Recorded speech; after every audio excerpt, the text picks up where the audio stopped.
Today I'm going to talk about the importance of communication in a happy marriage. Welcome to the Dr. Wyatt Show, where developing a long-lasting, happy relationship is the status symbol to achieve, and following my tools is one path to help get you there. I'm your host, Dr. Wyatt Fisher, a licensed psychologist specializing in couples counseling. For more love and less conflicts in your relationship, be sure to download my app today, Keep the Glow, KTG, wherever you get your apps. So communication is a hot topic, and you hear about this a lot. My husband and I need help with communication. My wife and I, we struggle with communication. What are people referring to when they say communication? It's such a broad term. It can include so many areas of a relationship. So I'm going to go through some of the top areas of communication that you and your partner need to be improving in. The first one is your inner world. How well do you and your partner communicate about your inner world? This refers to all of your thoughts and feelings every day that goes through your mind. It can be things about your kids. It can be things about your finances, things about your work, things about your friends. There's so many things that go through our mind in our inner world that we often don't share with our partner. And when we don't share our inner world, we start feeling disconnected from our partner. We start feeling distant. This is why I developed the tool, the head heart check, because it's an easy way to help couples develop that connection, because we're always evolving. The highs and lows you have today are different than what you had a week ago, a month ago, 3 months ago, and same with your partner. Therefore, you need a way to stay updated on these inner worlds, because that's going to help your communication.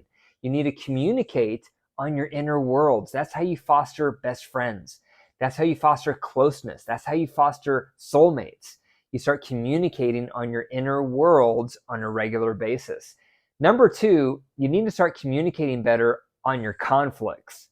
How well do you and your partner communicate around your conflicts?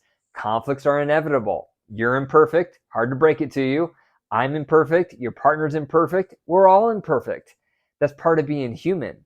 But what happens is our imperfections rub up against our partner's imperfections, and now we have conflict because needs aren't met, feelings get hurt.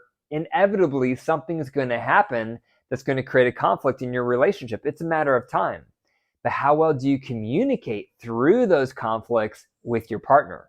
This is why I created the Reunite tool, because it helps couples walk through conflict one step at a time in a way that keeps it emotionally safe. Because most of the time, we have all these unresolved conflicts, all these unresolved resentments, and we can't even touch them, because if we do, we're going to have another conflict. So now we avoid them, we sweep them under the rug.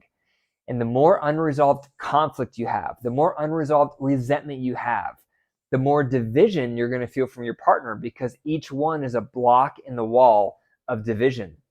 Unresolved conflict creates division that breaks down intimacy physically and emotionally. So you have to learn how to communicate more effectively with your conflicts. The third area you need better communication is on your needs. What are your needs in your marriage? What type of needs do you have in your relationship? Maybe it's quality time. Maybe it's affection. Maybe it's sexual intimacy.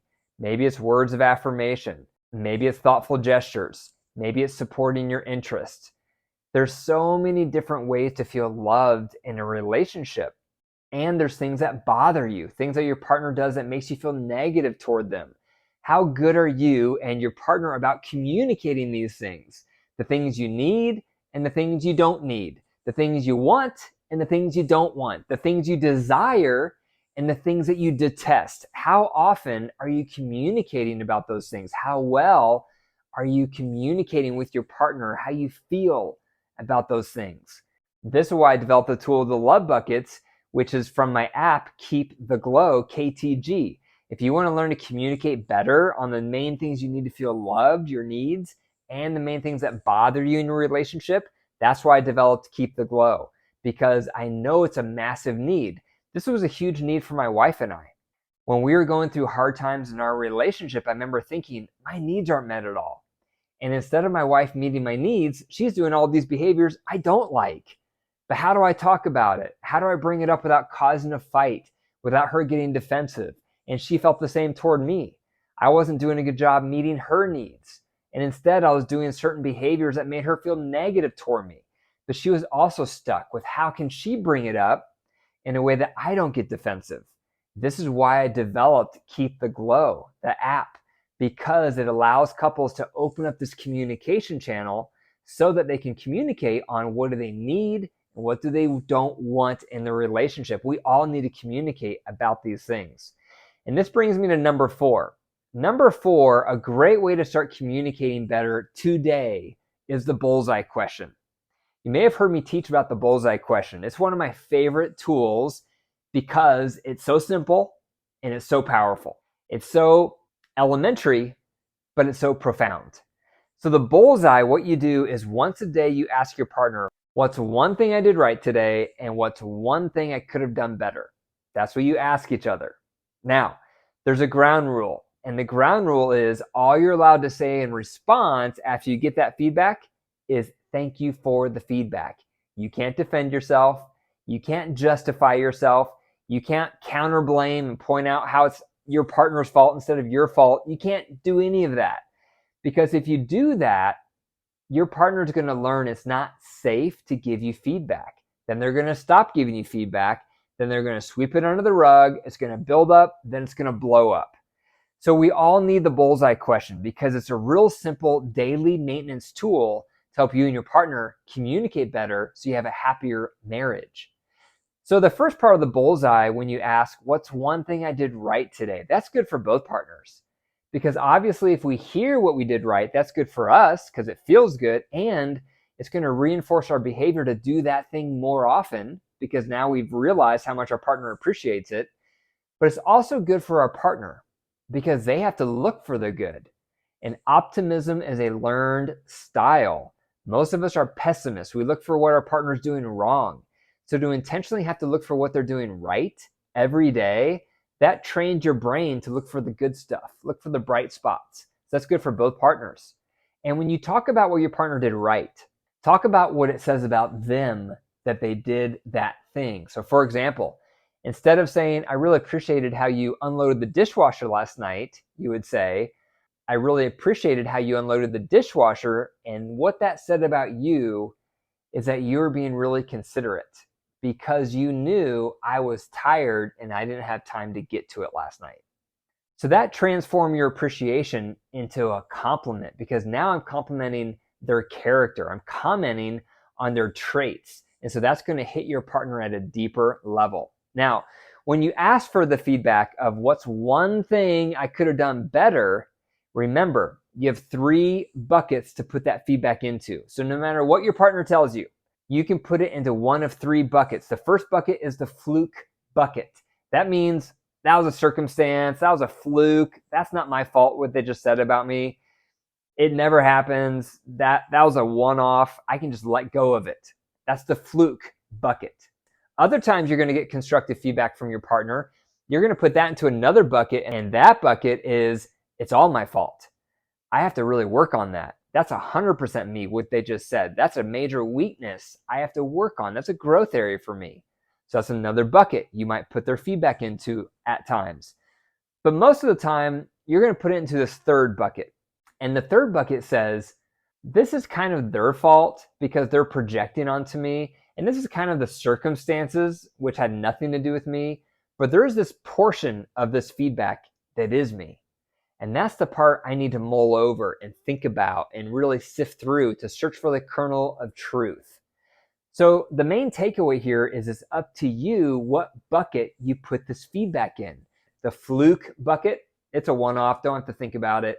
It's all me bucket, I got to really work on it. Or it's kind of me, kind of not me. And don't say out loud what bucket you're putting it in. That's not going to go well. If your partner gives you feedback and then you say fluke bucket, that's not going to go well. So don't do that. This is just an internal process that you do. Then you're going to take that feedback and just mull it over the next day or so and reflect on it, think about it, process it, because you're searching for the kernel of truth. What's the piece of the feedback that you know is legit that you could be doing a better job on? That's what you're thinking about. And then do something about it. And you're going to be more likely to do something about it because guess what? No one's cornering you. No one's telling you what to do. No one's expecting you to own everything, because when we're expected to own everything, we're going to get defensive. When we feel cornered, we're going to get defensive. When we're being told what to do different, we're going to get defensive. This approach sidesteps all those pitfalls, and that's why it can be so effective. So once a day, or take turns asking, what's one thing I did right today and what's one thing I could have done better? Then all you can say in response is, thank you for the feedback. If you do that once a day, I promise you it's going to revolutionize your communication. So those are 4 ways to improve your communication for a happy marriage. Number 1, you want to start communicating on your inner world. Number 2, you want to start communicating better around your conflicts. Number 3, you want to start communicating better around your needs. And number 4, start communicating better by using the Bullseye Question. Thank you for listening to the Dr. Wyatt Show podcast. If you want to learn more from me and receive support from me live every single week, be sure to join my marriage bootcamp. The link is in the description. And remember, your marriage is alive. If you care for it and nurture it, it will grow. But if you deprive it and neglect it, it will wilt and die. The choice is up to you. Take care.